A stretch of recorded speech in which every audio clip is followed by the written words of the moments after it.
Okay, good morning, everybody. This is Nicole Whitlock with eCom Sellers, and this is your morning eCom motivation, your daily eCom planning session. So, I'm your host, and my passion is helping people on their e commerce journey, helping them to get focused, get organized, get consistent on this journey, helping them to make the progress that they want to make in their business so they can achieve their goals. And if that's you, if you need some support on this journey, then you're more than welcome to schedule a free 20-minute coaching session with me. We can sit down and put together a game plan and a strategy for you since we are in the second half of the year and Prime Day is over. So let's put together a game plan that's going to actually work for you based on your life and based on everything that's happening in your world, something that's more realistic for you. You can schedule a free 20-minute coaching session by going to ecomsellers.com, clicking on freebies, and scheduling a free 20-minute coaching session there. In addition to that, you can grab the My Ecom Planner. It's created for sellers by sellers. You can go to myecomplanner.com and download that. Or if you need some support on this second half of the year so that you can achieve your goals as it comes to Q3 and Q4, you can join Ecom Sellers Academy at $17.99 a month, and it's terribly affordable. You get lots of support. So with that, we're going to get into it. Today we are talking about pet supply wholesale accounts. So we are continuing this journey of getting ready for Q4. There's still time to establish some wholesale accounts, especially in the month of July. But we don't want to wait much longer because we definitely want to settle into these accounts and get familiar with these wholesale suppliers so that we have enough time to make a difference in our business. We are, in my mind, terribly close to Q4, but I know some people are like, nah, you still got 2.5 months. You do still have 2.5 months, but we don't want to wait much longer. So, with that being said, we're going to go through this list of wholesale supplier accounts that you should establish. This is not all of them, but this is just some ideas so you can grab your pencil and pen so you can go through it. So, the first one is you should consider establishing an account for um, treats and food. So there's all kinds of pets that people could have. Dogs, cats, of course, the first ones that come to mind. And then you've got, birds and gerbils and fish and all kinds of other people have snakes and turtles and other reptiles and just all kinds of animals. And so all of them have to eat. So establishing a wholesale account where you can sell dog treats and or dog food, that's an opportunity. I know dog food weighs a lot, but still there's an opportunity there. So there's probably some white label suppliers where if you've already established a brand and you're already selling in pets, maybe, just maybe, you can put your brand on the existing. So something to think about. The next one is crates, cages, and aquariums. So some level of housing for these animals. Again, birds, gerbils, not just dogs and cats.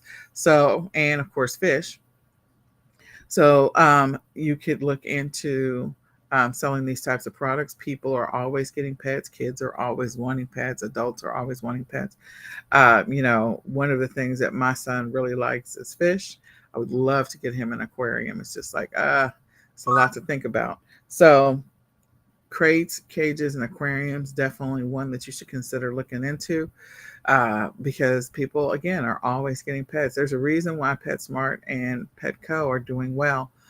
So look into that and see if there's an opportunity there for you to sell some of those things. And the great thing about that is when they buy those crates, cages, and aquariums, they're going to need all the accessories, and you can sell all of that too. So creating product bundles are a great opportunity. So then toys. Pets need some toys. Not all pets will need toys, but toys for your pets is not a bad idea. Dogs definitely need toys for sure. Cats like some toys. And then there's some other animals that like toys. So look into toys. As I said before, you can start thinking about bundle opportunities as you go through this process of establishing these wholesale accounts. The next one is beds and bedding. So again, going back to those crates and cages, like bedding to go into those crates or cages, finding that perfect bundle to be able to sell that. That's a great idea. So if you establish an account, that might be the next thing. Or, you could do something with print on demand. Some of you may not have even thought about that. where the design of the pet bed is agrees with the decor. In other words, there's some level of similarity in the colors and the design of the room in which the dogs or whoever's cat bed, whatever, is going to be placed, so that there's a nice aesthetic to the room. Another opportunity. Cleaning supplies. Well, yeah, there's going to be some cleanup. Get a gerbil. There's going to be some cleanup. Dogs, cats, there's going to be some cleanup.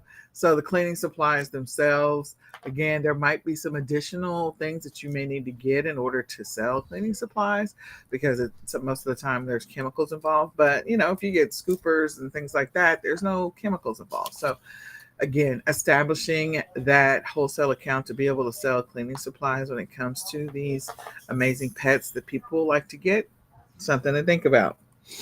Next one is health supplies and grooming supplies. So think about, brushing the dog's teeth. That's one of them.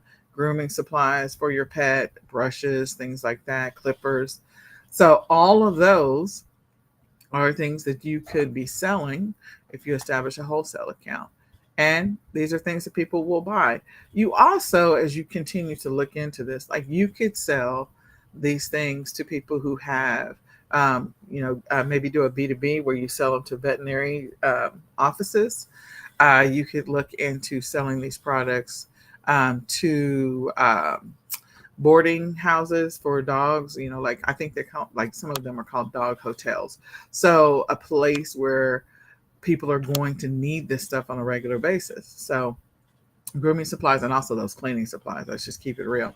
So all of that could be helpful to you. And, you could set up B2B instead of just B2C. Something to think about. Maybe you hadn't thought about that before. Bowls and feeders. So again, birds need feeders. There's other animals need feeders. Fish need feeders. You could set up. They actually sell those automatic feeders for the aquariums, timed time release. But in any case, when people buy pets, when they acquire pets, when they get pets, they need these things. So again, putting together a package deal. There are gift baskets for people who have babies, and so inside that baby bundle basket is some pretty cool stuff. You've got the diapers, you got the onesie, you've got blankets, you got bottles, you got all that other kind of stuff. Well, what about those people who get new pets? Has anybody ever put together a bundle for that? New puppies, new cats, an entire bundle idea. Somebody's going to do something with that if I don't. So putting that out into the universe so that way people can buy it, because sometimes people don't know what to do. I got a new puppy and I don't even know where to start. So they got to buy a book on how to care for the puppy, and then they got to buy all this other stuff to go with it. So selling the whole kit and caboodle as a package deal for new pet owners, new puppy owners, something to think about. You can do that with pretty much any other animal, but dogs and cats are the most commonly acquired pets. There are others, but just start with that one as the basics. The next one is clothes and accessories. Yes, people buy clothes for their dogs. If you haven't seen some of the cutest Christmas photos or some Halloween photos or any of those, they have these little costumes on their dogs and cats. And I will not say that these animals like it. I will just say that people do it. So since people do it, you can get into the fray and sell these things, because people are not going to stop dressing up their dogs and cats. They're just not. Dogs more than cats. I think cats fight. So they fight more than dogs. And then the accessories, just putting a little bow on them or whatever for the holiday that's coming up. Look at the Christmas cards. Like, there's a bunch of Christmas cards where people have their dogs, or matching outfits. That's the other thing. So clothes and accessories. I don't know. I haven't seen any pictures of gerbils dressed up in costumes, but there probably are pictures of gerbils or potentially birds. I don't think birds would want to do that either. But anyway, something to think about. The next one is leashes and harnesses and collars. So this one is a big one. I mean, there's a lot of opportunity when it comes to leashes and harnesses and collars. Leashes and harnesses more so for dogs than anything else, and maybe some of your other bigger animals that people may have. And, collars, there's a lot of animals that need collars. So dogs, cats, you could get into that. And then there's print on demand opportunities for collars and leashes. I don't know if you've paid attention to that. So looking at all of these different wholesale accounts that you could consider establishing, this is that window in which to do it and to get going instead of just waiting to be able to do this. So I've always suggested that at the beginning of the year, if you participate in our annual planning session, that you establish one wholesale account a week. If you do one wholesale account a week, that gives you more flexibility and the opportunity to be able to have more inventory options available to you. So you should look into that. So with that, that is our 9 pet supply wholesale accounts that I feel like you should establish the categories for those and look into it. Um, we're going to go now into the daily ecom planning session. And as part of that, if this information is helpful to you, please share it out. Let somebody else know about the daily ecom planning session. I know right now our timing is off, but we're going to get back to our regular schedule after next week. I cannot wait. Uh, so that we're back to normal time of 7:15. But for right now, it's typically somewhere between 8 and 9. We're a little after 9 right now. So invite someone, share this out, let somebody else know about the daily ecom planning sessions and the different topics. We're working on getting ready for Q4, and we're spending the month of July focusing on those things that can put us in a position to win for Q4. So with that, now we're going to transition to the daily ecom planning checklist. You can download the daily ecom planning checklist by going directly to the e-commerce planning Facebook group. If you click on files within that Facebook group, you can download the daily planning session, the weekly and the monthly planning sessions. Our weekly planning session is going to be this weekend, the 16th, and the monthly planning session is actually going to be on the 31st, because we actually have 31 days in this month and the 31st falls on a Sunday. So it's typically the last Sunday of the month. So we got a couple of weeks before we hit that date. So we believe that there are 4 things you should do the night before and 5 things you should do the morning of to set yourself up for success and to continually make progress in your e-commerce business. You definitely want to be intentional about the actions that you take in your business. They're not haphazard. They're not random. They are consistent. And as you continue to do this, they become habits. But in the beginning, they're not habits. They're just things that you're trying to get through because of the fact that you're trying to build the habit of consistency. That habit of consistency does not exist right now. So the first thing of the 4 things that we think you should do the night before is, 1, you should assess your day. If you built a schedule for the day, you should determine what you were and were not able to get done with that schedule. Whether or not you were able to make progress or you didn't make progress, whether or not you struggled, whatever the case may be. So looking at your daily schedule, and if you didn't establish a daily schedule, this is something you can consider going forward. If you build the daily schedule, then you can go through and assess it. The only way you're going to make progress is you got to know how you're doing and what you're doing. There's a reason why when people go on diets or if they're exercising, that over time, especially if you're working with a trainer, they're going to ask you to track some stuff and they want to know what kind of progress you're making.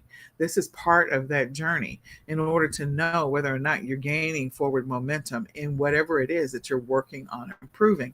If you are working on getting better at controlling your finances, then you build a budget and you track what's happening with your finances so that you can potentially improve it, correct the behavior, fix it, whatever the case may be. This is the same concept as you're moving into being more consistent in your business. You got to know how you're doing.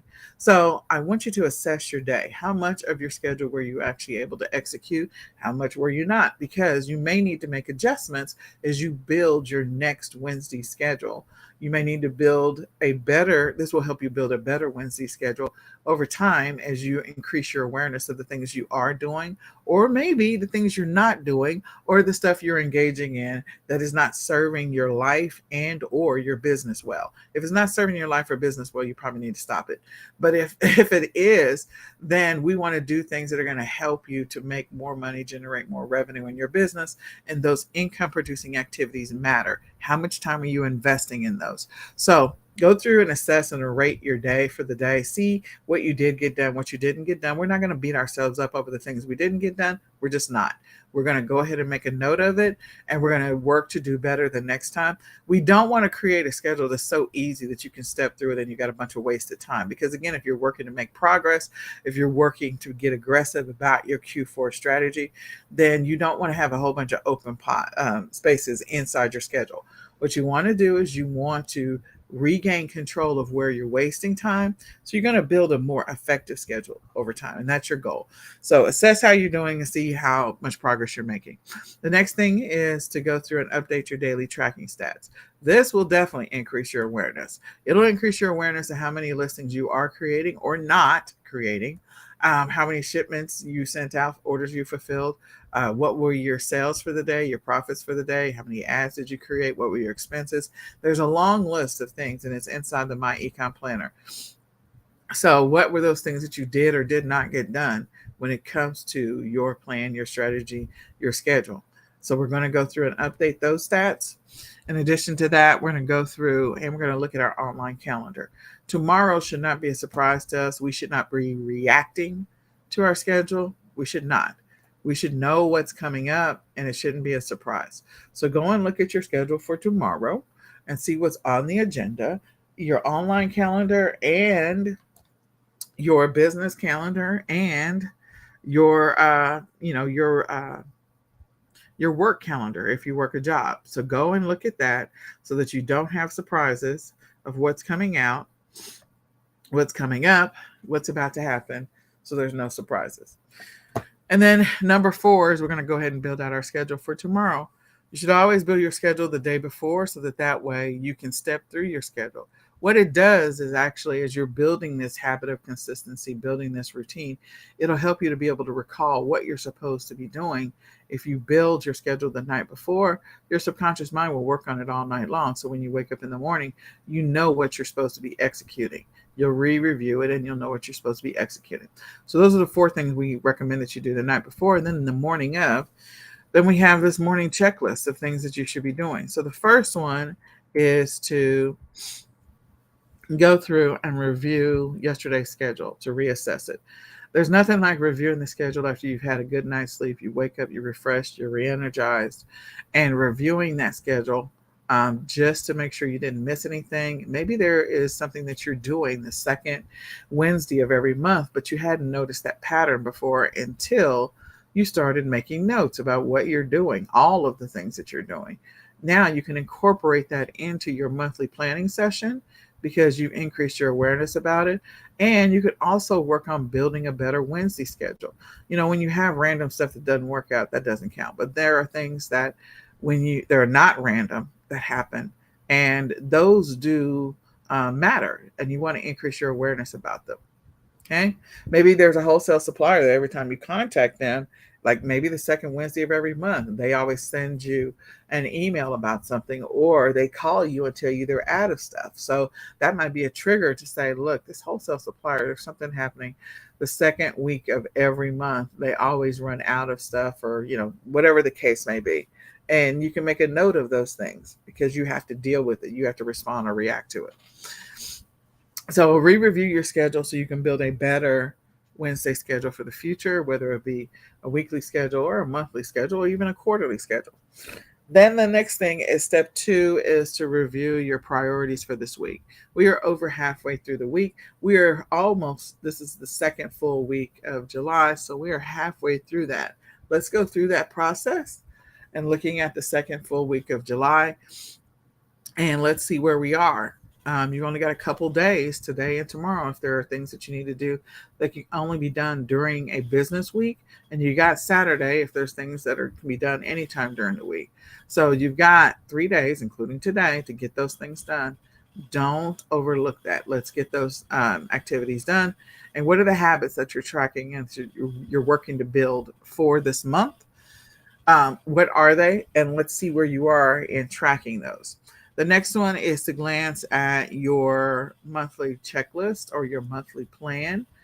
You establish 20 to 25 goals for the month. Since it's the second full week of July, where are you in that journey? Did you get those things done? Did you not get those things done? How much did you get done? How much did you not get done? So let's go through and let's look at that for the month of July.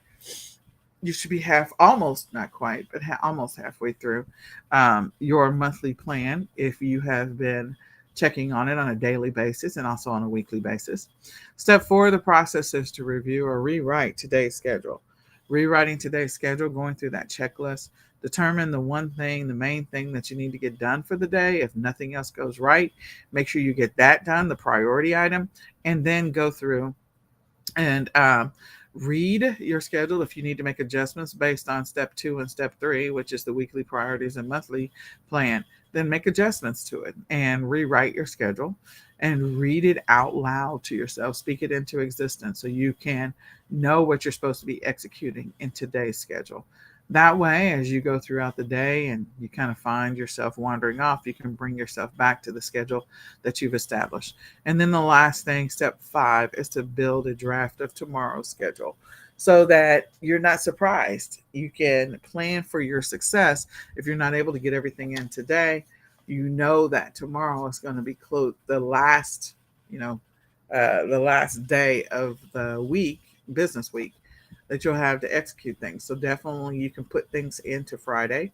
The other trick I would tell you on Fridays, since we're talking about Friday, even though today's Thursday, there's a lot of businesses that are off or they don't take phone calls, or that, your email traffic may go down because people are sending you emails Monday through Thursday or Monday through Wednesday. And so your email traffic may be down on Thursday and Friday. And that may be a good time to get a lot of administrative stuff done, a lot of things where you can sit and focus and not be interrupted. Fridays is a great productivity day because the fact you're probably not emailing out a bunch of stuff, you're not responding to a bunch of phone calls, you can work 100% in your business. So maybe you do your planning for next week on Fridays, or you can do that on Saturdays. But just a thought. And then the other thing is to increase your awareness just in general about upcoming things that may interrupt this new routine, this new habit that you're working to build, this habit of consistency. Whenever people fall off of their schedule, it is because there is a pattern interrupt in their routine. Something happened to break the habit or to break the routine. It could be something as simple as one of the kiddos got sick and you had to, if you were working out at the gym every morning and you couldn't go to the gym one day because your child was sick. Okay. Well, then the next day, maybe the child is still sick. So then you can't go to the gym 2 days. But then when you work to get back on that schedule, if you haven't established that habit yet, then you'll find many different reasons why not going to the gym is acceptable. And then at some point, you will just stop going to the gym altogether. Well, we're not trying to have that happen with this new habit, this new routine that you're working to build. So when these things come up, those are, when your kid is sick, that's unexpected. But there are things that may be in your schedule, your routine, that is not unexpected, that you're aware of, that are coming up, that are planned. Those are not surprises. So go through your schedule, make adjustments to account for those things that you know are coming up, that are actually planned. Maybe you've got a vacation coming up. Maybe you're going to be caring for a sick friend. Maybe you're going to be having surgery. And these are things that you know that are coming up. They're already planned. So let's make adjustments so that we can get back to our routine, back to our schedule as quickly as possible, and not use that as an excuse as to why we can't continue going on making progress in our business. So with that, I hope that information is helpful to you. I hope you use that to make progress in your business. My name is Nicole Whitlock, and this is your daily eCom planning session, your morning eCom motivation. And we do this every day. We missed yesterday, so I apologize for that. I think we also missed Monday. So this is like the craziest week we've had so far. But in any case, Typically, we do this every day. If you go back, we have daily sessions all the way back to April and before. So you can come back for tomorrow's session. We'll be here. If the Lord says the same, that's for sure. Um, and our focus is helping you get organized, get focused, get consistent in your e-commerce business. If you need some help and support on your journey, you can definitely schedule a free 20-minute coaching session by going to ecomsellers.com, clicking on freebies, and scheduling a free 20-minute coaching session. You can also grab the My Ecom Planner. The digital version's available at 40% off. It's the planner was created for sellers by sellers, and it's designed to help you to make the progress that you'd like to make in your e-commerce business along the way. And then, last but not least, I do invite you to join Ecom Sellers Academy at $17.99 a month. It's terribly affordable. We have weekly training sessions. Sorry, I have ecom planning on the brain. But anyway, we have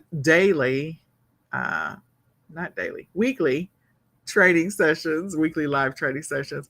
We have weekly live Q&As. In addition to that, you get 10 free retail and online arbitrage leads lists. You get 10 free wholesale supplier lists. And you also get every single week. And you can you'll gain access to our library of over 200 training videos. So you can go to ecomsellersacademy.com to sign up. You can grab the planner at myecomplanner.com, and you can schedule your free 20-minute coaching session at ecomsellers.com. So share this out. Let someone else know about the daily ecom planning sessions. Let them know about the weekly one that's coming up on Saturday morning, and the monthly one that's happening on the 31st. And with that, my hope, my prayer, my wish for you is that you have an amazingly blessed, extremely focused, and highly profitable day. And with that, I say goodbye for now. Bye, everyone.